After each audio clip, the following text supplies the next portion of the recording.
This video is sponsored by Ground News. The Netherlands went to the polls for the second time in less than 2 years. And once again, who's right in the middle of all the controversy? This guy, Geert Wilders, leader of the far-right populist party, Party for Freedom, or in short, PVV. You see, in the last election, he pulled off what some called a landslide and managed to form a right-wing coalition with 3 other parties. Now, while he didn't become prime minister himself, a technocrat named Dick Schoof took that role as part of the coalition deal, Wilders did take charge of the migration policy, one of the most sensitive issues in Dutch politics. But after just 11 months in power, Wilders claimed that his parties weren't serious about tackling migration. And when they rejected his 10-point plan, he pulled his ministers from the cabinet, and the Schoof government collapsed. Now we're basically back to square one. Snap elections all over again. But this time, there were 5 contenders. Yes, 5, all running neck on neck in the polls, and any one of them could have won. But before we get into the very close election results, a quick explainer on what the Dutch actually voted for. You see, the Netherlands has a parliamentary system with 2 chambers. The main one is the House of Representatives, or in Dutch, de Tweede Kamer. It passes laws, controls the government, and is directly elected by citizens every 4 years.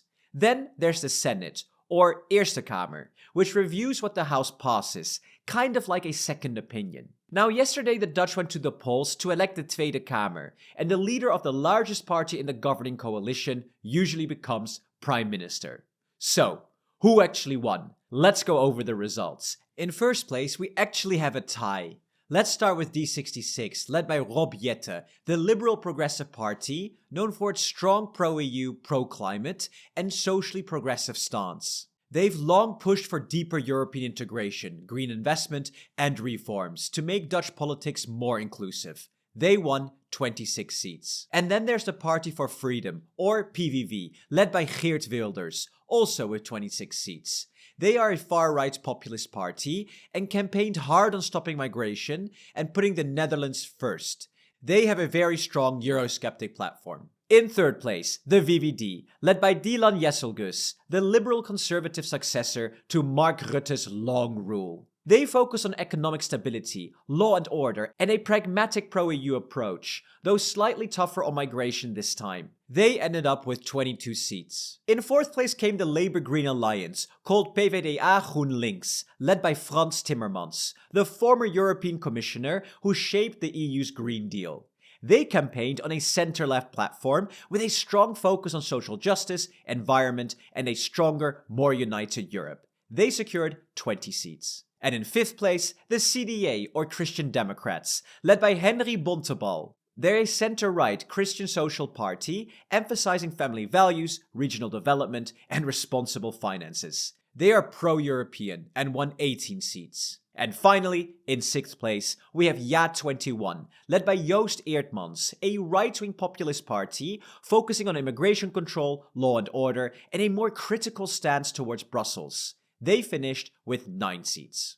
Now, depending on what media outlet you follow, elections, especially ones as polarizing as this, can be reported very differently. Right now, this story is being covered by 129 outlets. Out of those, 18 lean left, 19 lean right, and 22 sit right in the center. And how they report it, it couldn't be more different. Take a look at this bias comparison. Left-leaning outlets use words for Wilders like anti-Muslim and far-right, and portray Wilders' performance as a collapse. And right-leaning outlets acknowledge strong losses for Geert Wilders, but they also talk of electoral crime and emphasize that this is still one of Wilders' best results ever. That difference in framing, that's exactly where our sponsor, Ground News, comes in.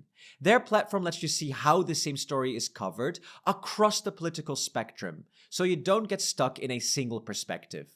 You can check out each outlet's bias distribution, factuality score, and even who owns the platform all in one place. And if you want to read the actual articles, all of them are listed neatly below.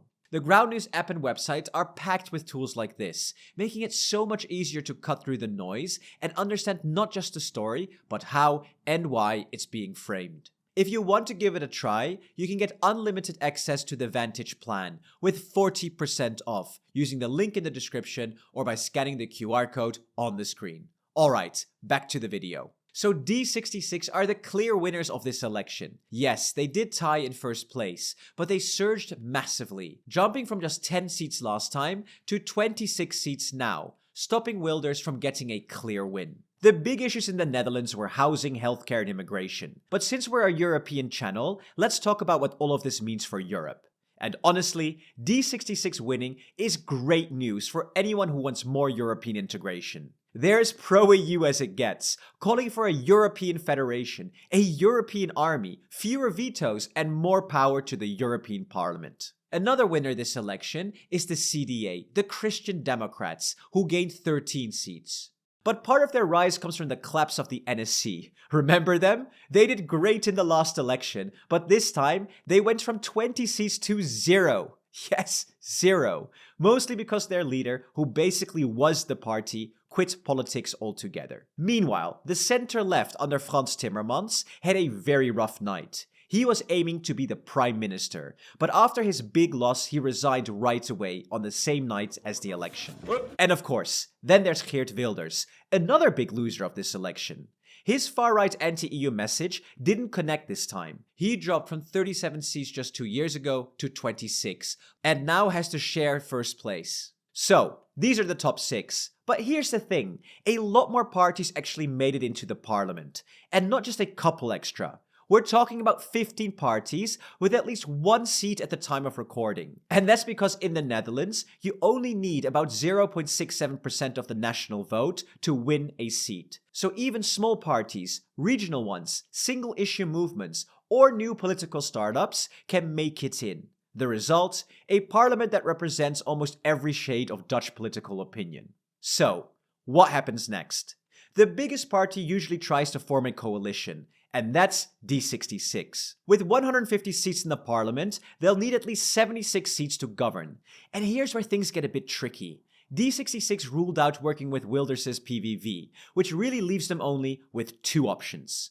Option 1, a center-right coalition with D66, VVD, and CDA. But that's still short of a majority. They would need to work with JA21, plus a smaller party like Volt, to get over the line to 76 seats. But to be honest, this is very unlikely to happen. D66 already said they don't want to work with JA21, as the parties are simply too different. For example, JA21 wants to roll the EU back to just an economic union and opposes Ukraine joining the EU or NATO. So yeah, not really that compatible. Option 2, a grand coalition with D66, GroenLinks PvdA, and the CDA. But they'd still need 1 more party, and their only realistic partner here is the VVD. And Jetten has even said that this would be his preferred coalition after the election. The problem here, though, is that the VVD leader, Dylan Jesselgus, already said she's not joining any coalition with the socialists. Now maybe that could change now that Timmermans has resigned, but it's still a bit of a long shot. Here's what I think. This is a great result for Europe. Pro-European parties now hold most of the seats in the Dutch parliament, and that's a big deal. It's especially exciting to see a party at the top that's so in favor of reform. A European army, ending the veto system, these are major European policies that we really need to move forward on. And the D66 even supports EU debt sharing, which is interesting because the Netherlands has usually been one of the strongest opponents of that idea. So, this could be a real shift in the tone from The Hague. But there's also something else here. I think the Netherlands is a fascinating case study. Just 2 years ago, the far-right populists were the biggest party and even formed a government. And now, they're back in opposition. So does this mean the so-called firewall against the far-left or far-right populist parties should be reconsidered? Because if you actually try to cooperate with these parties, maybe it exposes the fact that they don't really have the answers either, instead of isolating them and letting them play victim. Or is that a little bit too risky? Let me know what you think in the comments. Thank you so much for watching, and if you want to dig deeper into media bias and understand how stories are being framed, check out our sponsor, Ground News. You can get the Unlimited Access Vantage plan with 40% off by using the link in the description or scanning the QR code on the screen. Thank you to our presidents, Jan Shaki, Christian Peter HVD, Daniel Unite Europe, Stefan, and Kiki Loxen. See you in the next video.